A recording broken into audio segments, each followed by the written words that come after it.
आज के इस वीडियो में आप लोगों का स्वागत है। हम लोग रेशियो पढ़ रहे हैं। रेशियो से रिलेटेड कुछ वीडियो मैंने डाल रखा है यूट्यूब पर। उम्मीद करता हूं आप लोगों को वीडियो अच्छा लग रहा होगा।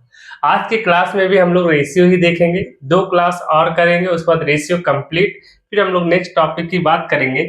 सबसे पहले आज का देखिए, एक बेहद ही अच्छा क्वेश्चन जो एग्जाम में आते हैं अक्सर। इस क्वेश्चन को कैसे क्विकली आप कर सकते हैं। अब बनाने जाएंगे तो टाइम लग सकता है, पर बहुत आसानी से बहुत ही जल्दी में कर पाएंगे। वो देखिए कैसे, बेजुबानी भी कर सकते हैं। देखिए, बॉयज एंड गर्ल्स का रेशियो दिया है 3:2। अब किसी भी संख्या से यहां पर मल्टीपल कर सकते हैं। ये मैंने आपको फर्स्ट वीडियो में बताया था। मल्टीपल मैं देख रहा हूं कि ये 25% है और ये 20% है। ठीक है, डिवाइड करने में आसानी होगा। हम 3 को मान लेते हैं 30 है, टोटल बॉयज की संख्या 30 है और टोटल गर्ल्स की संख्या 20 है। ठीक है, तो अब देखिए, इनमें से कहता है यदि 20% लड़के वयस्क हैं और 25% लड़कियां वयस्क हैं तो अवयस्क लड़के तथा लड़कियों की संख्या। अच्छा, 20% लड़के वयस्क है तो अवयस्क कितना होंगे? 80%। तो 30 का 80% 24 होता है। कैसे? अब देखिए, ये हम लिख के नहीं बताएंगे, हम दिखा दे रहे। 30 का 80% का मतलब है 80/100। ये जीरो 2 जीरो कट गया, 8 दिया 24। तो इतना आपको करना नहीं, सीधा 30 का 80% हम कर रहे हैं और बेस का आपको निकालना है। तो ये कितना होगा? 24। रेशियो निकालना है गर्ल्स के साथ, कितने? अवयस्क लड़कियों का, है ना। अच्छा, 75%, तो 25% तो वयस्क है, तो 75% रहा होगा अवयस्क। तो 20 का 75%, देखो 75 दूनी 150, 15 होगा। आप इतना करेंगे नहीं, मैं एक बार सिखाने के लिए लिख रहा हूँ। 75% का मतलब 75/100। देखो ये कटेगा, 25 दिया 75, 25 चौके 100, 4 से काटिए, 4 5 20, 5 दिया 15 है। मतलब ये निकालना है 15। 24:50। ऐसे काटिएगा 3 से, 3 8 24, 3 5 15, मतलब 8:5 इस क्वेश्चन का आंसर, मतलब बी इस क्वेश्चन का आंसर हो जाएगा। आगे बात समझ। मैं यहाँ कुछ भी लिख सकता हूँ, किसी भी संख्या से मल्टीपल कर सकता हूँ। इसको 300 बना सकते हैं, इसको 200 बना सकते हैं, क्योंकि मैंने 10 से गुना किया तो दोनों में गुना हो गया 10 से। कुछ भी कर सकते हैं आप। कैलकुलेट कितना जल्दी से कर पाएंगे ये मायने रखता है। ठीक है, चलिए देखते हैं नेक्स्ट क्वेश्चन। चलिए, ये बहुत ही बढ़िया क्वेश्चन है, ध्यान से देखिए क्या कह रहा है। एक फैक्ट्री में आदमी और औरतें 3:1 के अनुपात में काम करते हैं। ठीक है, कहता उनकी व्यक्तिगत दैनिक मजदूरी का अनुपात क्रमशः 4:5 के रेशियो में है। यदि 15 आदमी रखे गए हैं, यदि 15 आदमी रखे गए हैं और सभी के कुल दैनिक वेतन 510 रुपया है, तो सभी औरतें की कुल मजदूरी क्या है? ठीक है, अब देखिए आदमी, देखो एक तो आदमी को मैं लिख रहा हूं मेल और फीमेल में। मेल फीमेल का रेशियो दिया है 3:1, समझ पा रहे हैं आप। और मेल टोटल दे रखा है 15। टोटल मेल कितना दे रखा है? 15 दे रखा है। तो इसका कितना गुना है? 5 गुना। तो फीमेल कितना होगी? फीमेल यहां से निकल जाएगी 5।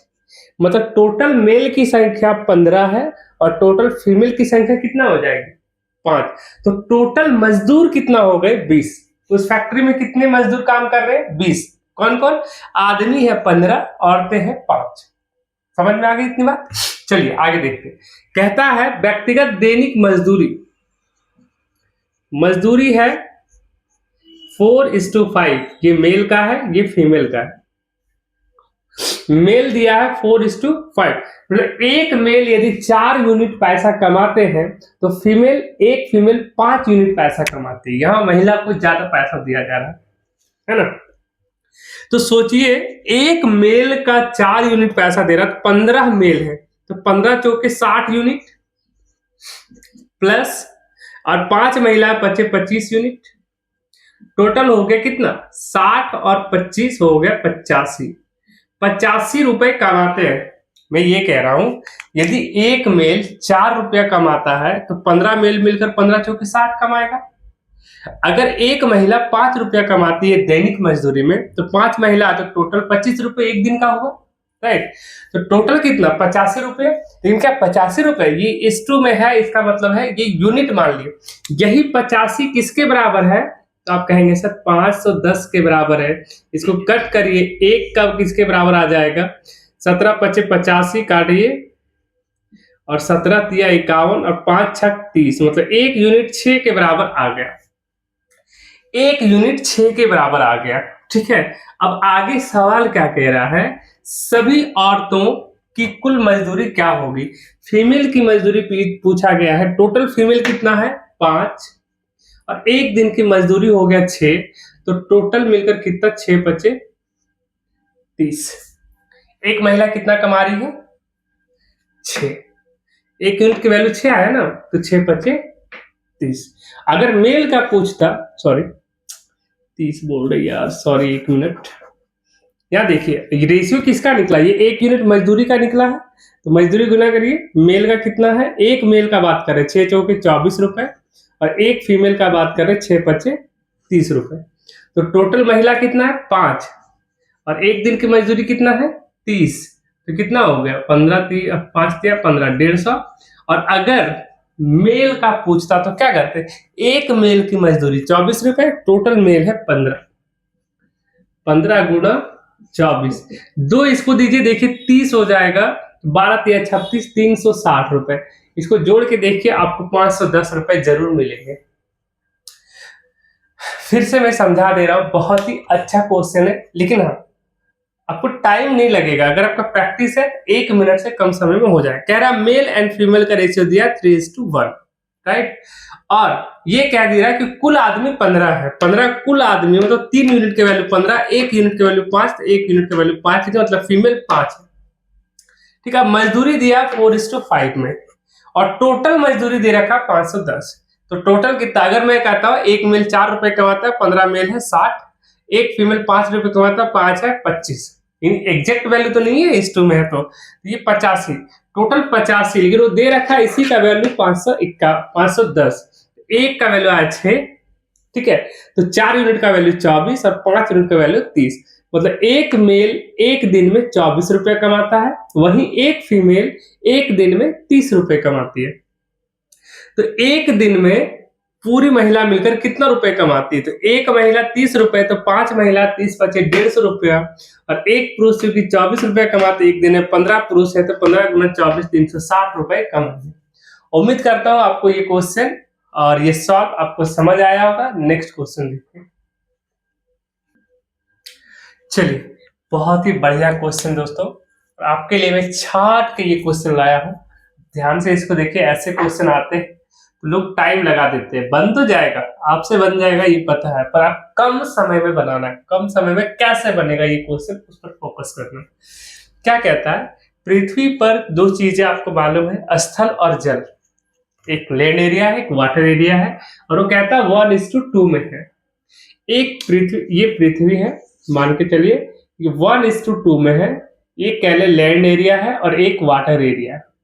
अगर मैं ये कहूं 1 किलोमीटर स्क्वायर जिसमें लेना है, 1 किलोमीटर स्क्वायर में अगर भूमि है तो 2 किलोमीटर स्क्वायर में जल है, ये कहने का मतलब है, ठीक है। और कहता है उत्तरी गोलार्ध में यह अनुपात, 2 गोलार्ध में बांटेंगे हम लोग, एक उत्तरी गोलार्ध और एक दक्षिणी गोलार्ध। इसको मैं मानता हूं उत्तरी गोलार्ध,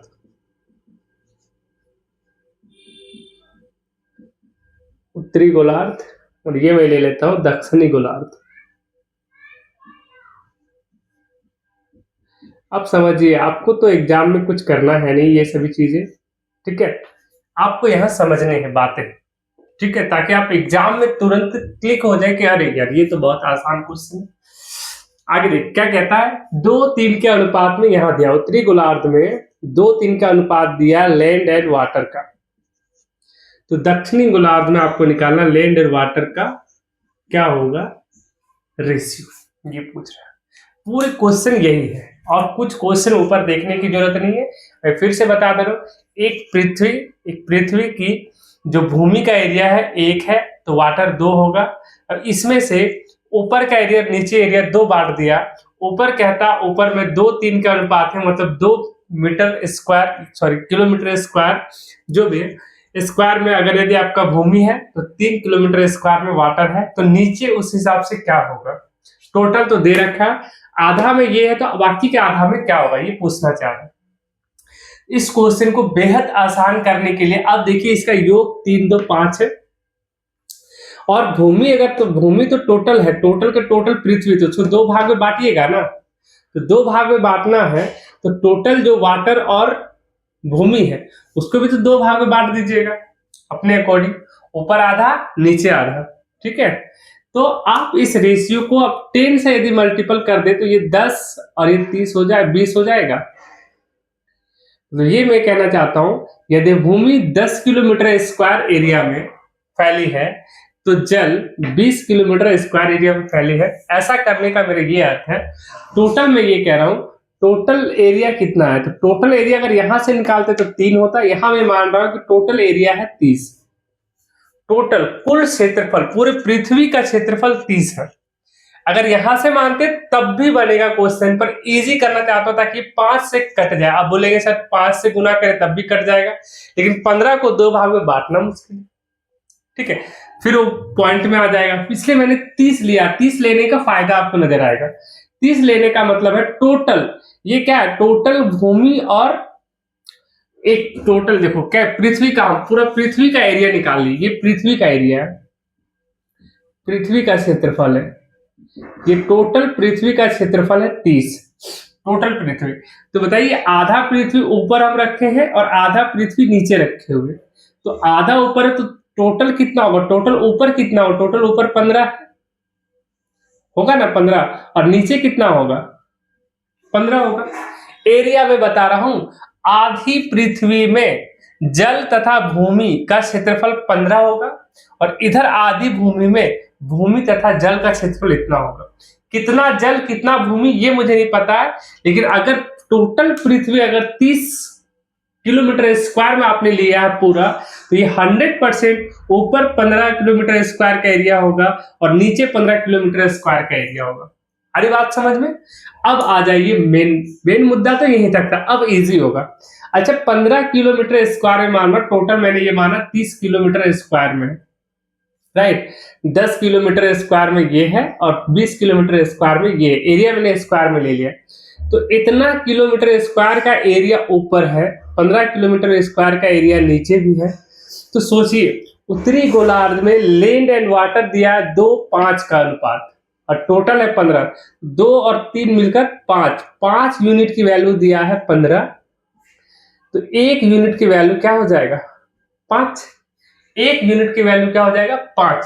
तो मेरे पास लैंड कितना होगा, 5 दूनी 10, 10 किलोमीटर स्क्वायर में क्या है, लैंड होगा, और बाकी कितने बचे, टोटल 15 है, तो 15 में से 10 तो भूमि हो गया, तो 5 किलोमीटर स्क्वायर में क्या होगा, वाटर होगा।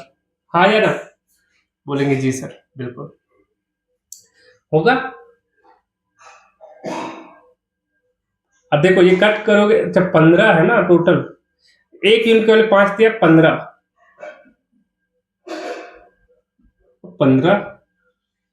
तो 3 और 5 हो जाएंगे, अरे तो 25 टोटल हो जाएगा, 25 बचेंगे 5 ही। 5 यूनिट की वैल्यू 15 दे रखा, तो अच्छा सॉरी भाई, मेरे 1 यूनिट की वैल्यू 3 होगा, 5 दिया 15, 3 दूनी 6, ओ सॉरी बाय मिस्टेक, और ये 3 दिया 9, सॉरी दोस्तों। बात आ रही समझ में, बोलेंगे जी सर बिल्कुल समझ में आ रही। अगर देखिए 15 किलोमीटर स्क्वायर में 6 किलोमीटर स्क्वायर में यदि भूमि है नीचे, तो टोटल भूमि आपके पास था कितना, टोटल भूमि था 10, टोटल भूमि कितना था 10, तो टोटल भूमि 10 था, हाँ पूरे पृथ्वी में भूमि था 10 किलोमीटर स्क्वायर में, और ऊपर आ गया 6 किलोमीटर स्क्वायर, तो नीचे रहा होगा 4 किलोमीटर स्क्वायर में क्या, भूमि, है ना। अब देखिए पानी टोटल है 20 किलोमीटर स्क्वायर में, 9 किलोमीटर स्क्वायर ऊपर है, तो नीचे 11 किलोमीटर स्क्वायर में मेरे पास क्या रहा होगा, वाटर। तो पूछा अनुपात, तो क्या होगा 4:11। इस क्वेश्चन का करेक्ट आंसर हो जाएगा डी। इस क्वेश्चन का आंसर क्या हो जाएगा, डी। आ रही बात समझ? चलिए मैं फिर से कोशिश करता हूं, एक ब्रीफ रिवीजन करता हूं, अच्छे क्वेश्चन है इसलिए। मैं कहता लैंड एंड वाटर दिया है 1:2, इसे मैंने टेल से मल्टीपल कर लिया, तो मैं ये कहता हूं भूमि जो है, टोटल भूमि है 10 किलोमीटर स्क्वायर में, और टोटल जल कितना है 20 किलोमीटर स्क्वायर में। तो पृथ्वी की कुल एरिया कितना होगा 30 किलोमीटर स्क्वायर। पृथ्वी का कुल क्षेत्रफल कितना होगा 30 किलोमीटर स्क्वायर। इसी 30 को हम दो भाग में बांटे, तो ऊपर हुआ 15, नीचे हुआ 15। इस 15 में से आपको ढूंढना है कितना जल है और कितना भूमि है। तो ये इसके लिए तो दे रखा था 2:3 का अनुपात है, 2:3 हुआ 5, 5 यूनिट की वैल्यू 15, तो 1 यूनिट की वैल्यू 3, तो 3 दूनी 6 किलोमीटर स्क्वायर में भूमि रहा होगा, और 3 तिया 9 किलोमीटर स्क्वायर में जल रहा होगा। अच्छा, ऊपर 6 किलोमीटर स्क्वायर ऊपर क्या है, ये 10 किलोमीटर, ये देखो ऊपरी, ये हम लिखते हैं उत्तरी गोलार्ध में।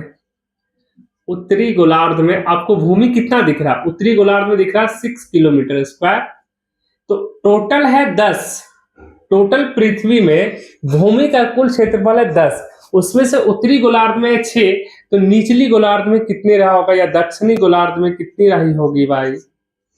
निचली गोलार्ध में भूमि कितना रहा होगा, 4 ही तो बचेगा, वही मैंने लिखा 4। अच्छा, मैं ये कह रहा हूं कि इसमें जल कितना है, उत्तरी गोलार्ध में जल कितना है, तो जल बोलिएगा सर 9 किलोमीटर है।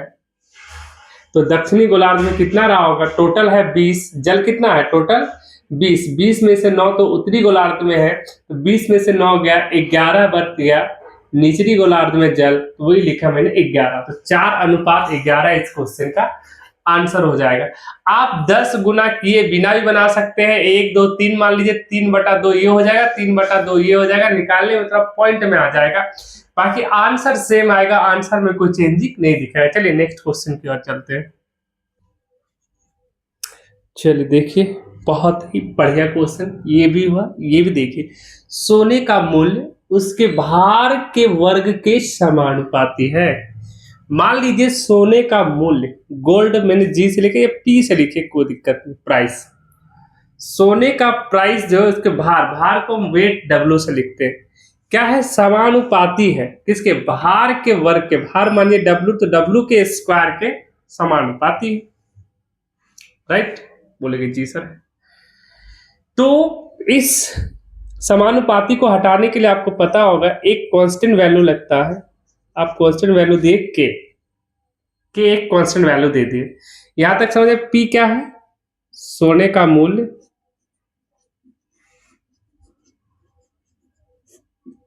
और डब्ल्यू क्या है, डब्ल्यू है सोने का भार।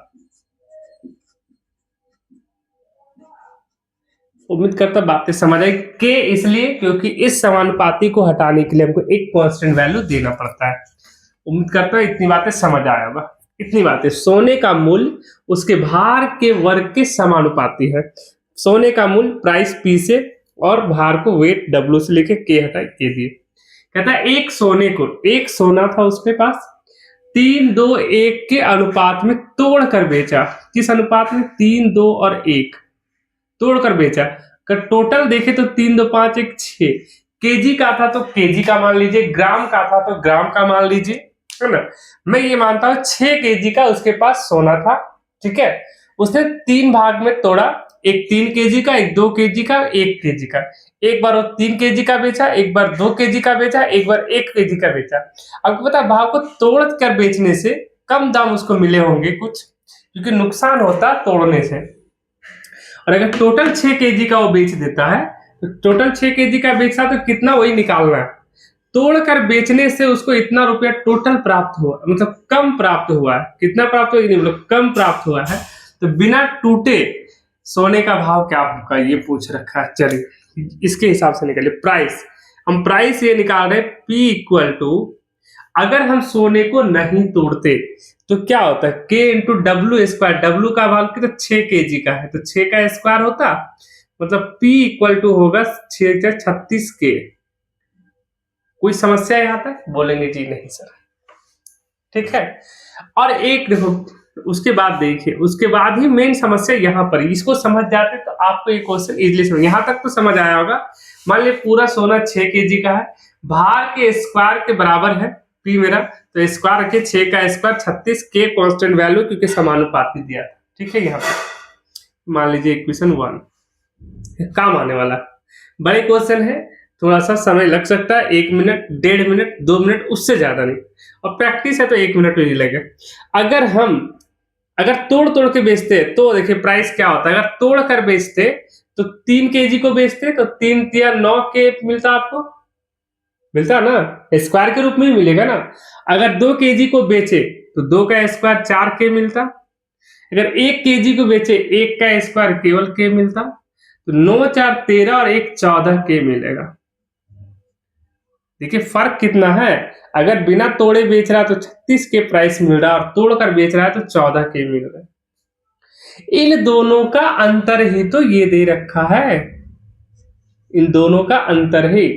अगर बिना तोड़े बेचते तो 36 के रुपया प्राप्त होता, तोड़ के बेच रहे तो 14 के प्राप्त हो रहा है, तो कितना कम प्राप्त हो रहा है, तो 36 में से 14 चला गया तो 22 के मुझे कम प्राप्त होता है। टोटल कम कितना प्राप्त हो रहा है प्राइस, अब बोलेंगे सर 36 के में से यदि 14 के हटा दीजिए तो ये आ जाएगा 22 के, इतना कम मिल रहा है।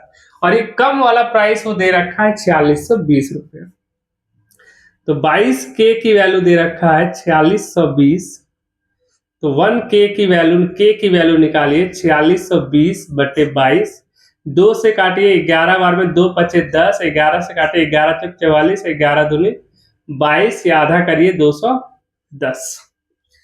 काटने तो आपको आना चाहिए, अगर आपको सॉल्व नहीं कर पाएंगे तो फिर कैसे चलेगा, वो तो समय के साथ आप सीख जाएंगे, सिंप्लीफिकेशन में सीखना। मैंने इसको 10 माना, 10 से 5 दूनी 10, 2 से 11, 11 चौक 44, 2 2 22, 11 दूनी 22, 22 गुना 5, इसका भी आधा किया मैंने 21, और 5 दूनी 10 हुआ 210, तो के की वैल्यू निकल गया 210। तो सोने का भाव पूछा बिना टूटे सोने का भाव ये है, और तोड़ने के बाद सोने का भाव ये है, तो बिना टूटे सोने का भाव पूछा था, तो 36 गुना 21 0 होगा, तो 36 एकम 36, 36 एकम 36, हाथ मेरे आपके 3, 36 गुना 72, 3 75, मतलब बिना टूटे सोने का भाव 7560 रुपया रहा होगा। आंसर क्या हो जाएगा 7560, बी इस क्वेश्चन का करेक्ट आंसर होगा। दिख रहा है, हाँ 100% दिख रहा है, 7560 रुपया करेक्ट। अगर बोलता तोड़कर बेचने से उसका कितना होता, तो 14 गुना तोड़ने से उसका कितना पैसा आ रहा है, तो 14 एकम 14 बचा 1, 14 28 29, 2910 रुपये। तोड़कर बेचने से उसे 2910 रुपया प्राप्त होता है, और बिना तोड़े बेचता है तो 7560 रुपया प्राप्त होता है। कितना कम, इतना में से इतना घटा दिए 4620 आता है। जैसे भी क्वेश्चन दे मैंने हर चीज इसमें बता दिया आपको, जैसे भी क्वेश्चन दे कितना कम कितना ज्यादा, या इससे बेचने से इतना आता तो कितना कम, सारी चीजें मैंने बता दिया। उम्मीद करता हूँ ये दोनों क्वेश्चन आप लोग को अच्छे से समझ आया होगा, दोनों ही बहुत बढ़िया क्वेश्चन है। चलिए एक क्वेश्चन हम लोग और देखते हैं जो अच्छा क्वेश्चन मिल सकता है, तो नेक्स्ट क्वेश्चन की ओर बढ़ते हैं।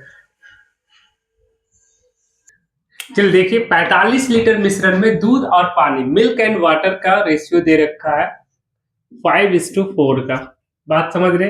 टोटल मिश्रण 45 का है, तो देखिए 4 5 9 यूनिट की वैल्यू उसमें दे रखा है 45, 1 यूनिट की वैल्यू है 5 9 5 45, 5 लीटर। तो बताइए मिल्क कितना रहा होगा, तो 5 यूनिट है तो 25 लीटर मिल्क होगा, और वाटर कितना रहा होगा, तो 4 5 20 लीटर वाटर रहा होगा। बात मेरे समझ पा रहे होंगे आप लोग, बहुत ही आसान क्वेश्चन है ये, है ना। अब कहता है उसमें कितना लीटर दूध डाल दिया जाए, दूध डालना चाह रहा है, कितना लीटर यहाँ पर दूध डाल दिया जाए कि दूध और पानी का अनुपात हो जाए 3:2, ठीक ना। तो बेहद ही आसान है। अब जरा सा देखिए 20 से 2 आ रहा है, कैसे आएगा, अब ये 10 से गुना कर देंगे तो 20 बन जाएगा, यहां भी 10 गुना कर देंगे तो ये 30 बन जाएगा। क्या बन जाएगा 30, अरे 30 20 का होगा तभी तो 3:2 बनेगा। बात समझ रहे हैं, मैं ये बता रहा हूं मिल्क एंड वाटर कितना मिला दिया जाए कि 3:2 का हो जाए। तो 2 पहले से मेरे पास वाटर कितना था 20, वाटर में तो कोई चेंज नहीं आएगा, नहीं 20 का 20 ही रहेगा। तो अगर इसको हमको 20 बनाना है तो 10 का मल्टीपल किए, तो यहां पर भी 10 का मल्टीपल होगा ना, तो 10 दिया 30। तो पहले मेरे पास मिल्क था 25 लीटर, अब हो गया 30 लीटर। तो मिलाए कितना, कितना मिक्स किए, तो मिक्स कितना किए, कितना मिक्स किए हम लोग मिल्क, तो 5 लीटर। ये हो गया आंसर। यह तो कुछ था नहीं, ये बहुत ही इजी क्वेश्चन है, राइट। चलिए नेक्स्ट क्वेश्चन की ओर बढ़ते हैं हम लोग।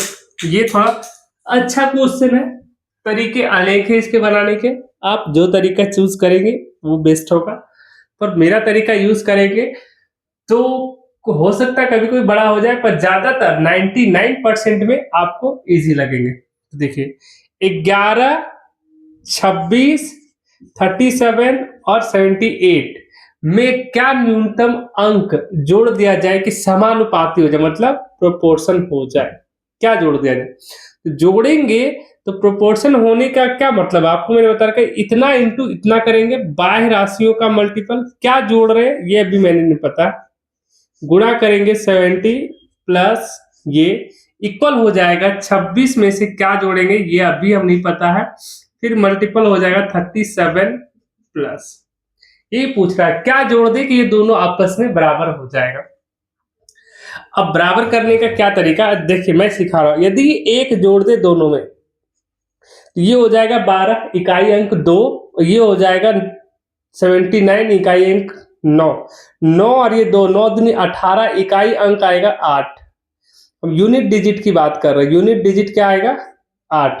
यहां पर देखते हैं, एक यहां भी जोड़ रहा हूं मैं, यहां भी जोड़ रहा हूं, तो यूनिट डिजिट क्या आएगा, इसको जोड़िएगा तो 7 होगा, इसको जोड़ेंगे तो 8, 7 8 56, यूनिट डिजिट जो आएगा वो आएगा 6। तो ये 8 आ रहा है, ये 6 कभी इक्वल हो सकता, आप बोलेंगे नहीं सर। अगर आप दो जोड़ते तो देखिए ये होगा 3 और ये होगा 10, मतलब यूनिट डिजिट आएगा 0, यूनिट डिजिट क्या आएगा 0। यहां आप दो जोड़िए, यहां दो, देखो यहां दो जोड़ेंगे तो होगा 8 और यहां जोड़ेंगे 9, 9 ठीक 72, यूनिट डिजिट आएगा 2, कभी इक्वल नहीं हो सकता, यूनिट डिजिट कभी इक्वल नहीं हो सकता। 3 3 जोड़ते हैं तो ये 3 जोड़ेंगे तो 4 और यहां जोड़ेंगे तो 1 आएगा, 4 गुना 1 4, यूनिट डिजिट क्या आएगा 4। यहां 3 3 जोड़िए, ये 6 3 9 और ये 10 0 आएगा यूनिट डिजिट। तो 4 और 0 कभी बराबर तो होगा नहीं, 4 ऐड करके देखते हैं। तो यहाँ 4 करेंगे तो आगे 15 5 और यहाँ करेंगे 2, 5 2 10 0, यहाँ जोड़ के देखिए 9 और ये 10, यहाँ भी 0, 4 4 जोड़ते हैं तो 6 4 10, 6 5 11, ये भी 0, ये 0 इक्वल हो सकता, मतलब अगर दिख रहा है आपको अच्छे से, हाँ दिख रहा है, चलिए यहाँ तक तो दिख रहा है। चलिए तो यूनिट अगर हम 4 जोड़ दें तो उम्मीद करते हैं कि बराबर आ जाएगा, क्योंकि यूनिट डिजिट तो 11 प्लस 4, देखिए 11 प्लस 4 हम जोड़ रहे 4, सभी जगह 4, तो 11 4 15 और गुणे ये हो गया 82, इक्वल हो जाएगा 100%, 26 4 30 गुणे और ये 41, ये आपस में बराबर होगा। देखो इसको 2 दे दो तो 30 होगा, 41 दिया 3 4 दिया 12, 1230 आ रहा है, ये 3 एकम 3 4 दिया 12, 1230 बराबर आ रहा है। अब बोलेंगे जिस, तो वह न्यूनतम संख्या 4 है जिसे जोड़ने पर ये चारों संख्याएं आपस में समानुपाती हो जाएगा। ठीक है, ये अप्रोच लगाइए, हम आपको बता रहे हैं कि उससे इजी होगा जब आप x मान के बनाएंगे, इतना x जोड़ देते हैं, गुने कर देते हैं 78 प्लस एक्स इक्वल हो जाएगा 26 प्लस एक्स और गुने हो जाएगा क्या 26 या 37 प्लस एक्स। यहां से भी आप x निकाल लोगे, नो डाउट आप निकाल लेंगे, पर क्या गुना करना इतना बड़ा बड़ा क्या आपको लगता है संभव? 26 गुना 37 करेंगे, 11 गुना 78 करेंगे, मुश्किल है। और वहां तो आपको ऑप्शन दिखेगा, मैं ऑप्शन दिखा देता हूँ, ऑप्शन क्या क्या दिया है इसका, ऑप्शन क्या क्या दिया, देखिए ऑप्शन दे रखा है 3 5 4 और 7, ऑप्शन दिया है 3 4 सी में दिया 5 और डी दिया है 7। ये ऑप्शन दिया, सीधा ऑप्शन लगाइए, 1 2 करने का जरूरत ही नहीं। डायरेक्ट 3 का देखेंगे, दोनों का यूनिट डिजिट अलग अलग आ रहा है। 3 करे तो 4 आ रहा है, 0 खत्म। 4 से तो 0 आ ही गया। फिर आप 5 से ट्राई ही कर लीजिए, गुना करने से अच्छा ट्राई कर लीजिए कि 5 से आ रहा है। देखो 5 जोड़ते तो यहाँ 6 और 3, 6 3 18, 8 आता यूनिट डिजिट।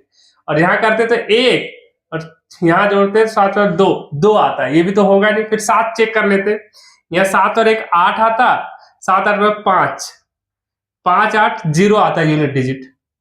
5 यहाँ 7 यहाँ जोड़िए तो यहाँ आता है 4 और यहाँ आता है 1, 4, ये भी नहीं होता।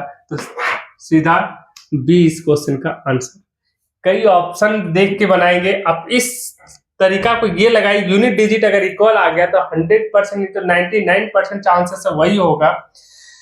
गुणा करके मैंने दिखा दिया। ऐसे बनाओगे तो टाइम लगेगा, ऐसे बनाएंगे तो बहुत इजी हो जाएगा। तो उम्मीद करता हूँ आपको ये दोनों क्वेश्चन समझ आया होगा। आज का पूरा क्लास आपको बहुत अच्छा लगा होगा।